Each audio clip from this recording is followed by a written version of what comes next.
JJ. I have a question.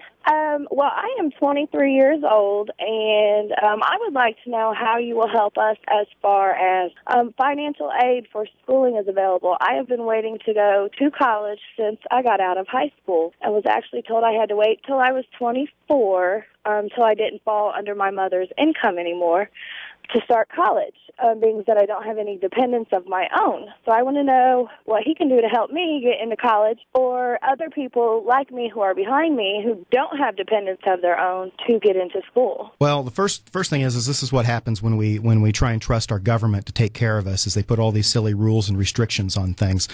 For the example you're running into about having to wait before you can go to college, I mean, that just seems silly to me. Exactly. And this is part of this is a result of the class warfare that we see in politics so often, right? Where people are, well, we got to be for the poor, we've got to demonize the rich, and what we need to do is we just need to treat everyone fairly and equally. And exactly. so the issue you're running into is that probably because you still fell under your parents made too much money, and therefore you couldn't qualify for student aid, and that's just a silly restriction. I think one of the most immediate things we need to do is we need to make all education expenses tax-free. I'm actually supportive of legislation that's currently in Congress, has 69 co-sponsors, which would do just that. It would allow you to keep more of your paycheck, and would also make all education expenses completely tax-free.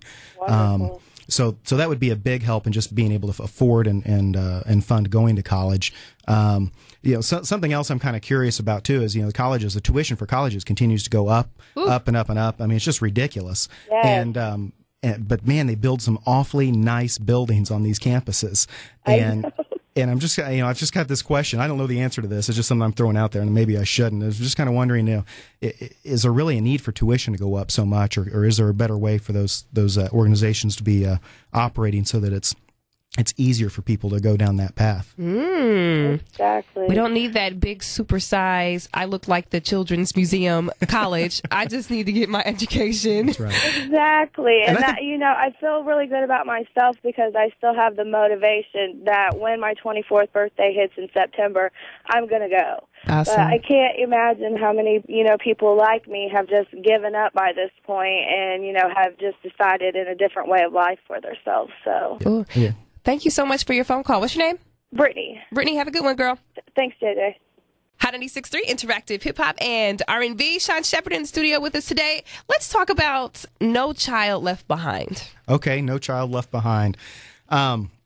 We've had politicians in the past that campaigned on getting rid of the Department of Education because it's about $60 billion a year, or about $600 per American family, American household, that we send to Washington.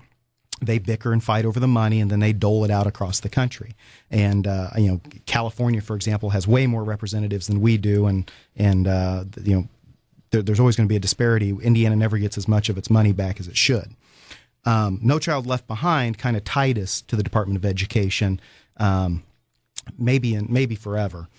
But the question I have about No Child Left Behind is there no one in the state of Indiana that can make sure no child gets left behind? Do we need D.C. bureaucrats in a big organization, a big expensive bureaucracy in D.C.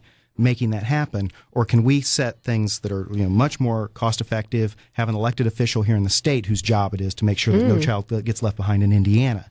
And then they can address the specific needs of local and state communities rather than trying to even things out for the whole rest of the country, because California's needs could be much different than our needs. And I think we could save a lot of money. We could reduce people's tax burden and reduce government spending by doing that. One of the problems with the initial No Child Left Behind bill is that it created what were called unfunded mandates. It basically told the state government that you have to do X, Y, and Z, and we're not going to pay anything for it. That was the message from the federal government. And that meant that put an extra financial burden on the state. The new version of the bill, they're working to fix those different things. They're going to patch that up so that that's not as big of an issue. But again, why do we need people in faraway Washington, D.C. handling this for us? This is a very simple thing that I think if we could just put the right people in place in the state, we could save a lot of money, save a lot of federal bureaucracy, and do a better job. It doesn't sound unrealistic either. It sounds like a pretty easy thing to do. Well, you would think so. Unfortunately, everybody always looks to the big government to solve their problems for them, when maybe we need to look a little closer to home, and we can address things much quicker and much less expensive that way. All right. Sean Shepard in the studio, you guys. Sean has a website. I do. It's at Shepard2008.com, and that's Shepard spelled SHEPARD. 2008.com, and we try and put very specific information, not just sound bites. There's well thought out reasons as to why we believe what we believe, and I hope that means something to people. Yes, it means something to me. We want to know answers, not all that other crap. Okay, you can also link on to his website by going to our website, hot963.com, and you can't miss it right there on the homepage. It talks about the big election next Tuesday. Got to get out there and vote. It's Hot 96.3 Interactive Hip Hop and R&B.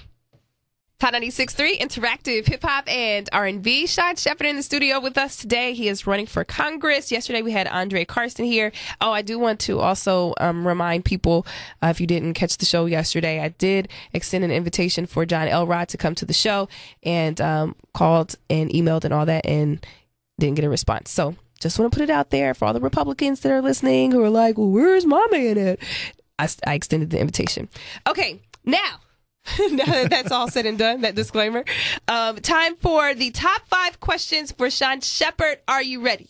I don't know, but we'll give it a shot. So. Question number 1. Mm-hmm. This is an easy one. Yep. The Colts or New England? The Colts. All right. Just had to see where your mind was at. See if you as long as they're not taking my money to build a stadium. So. Woo! Hello. Okay. Question number 2. Comedy or drama? Comedy. All right.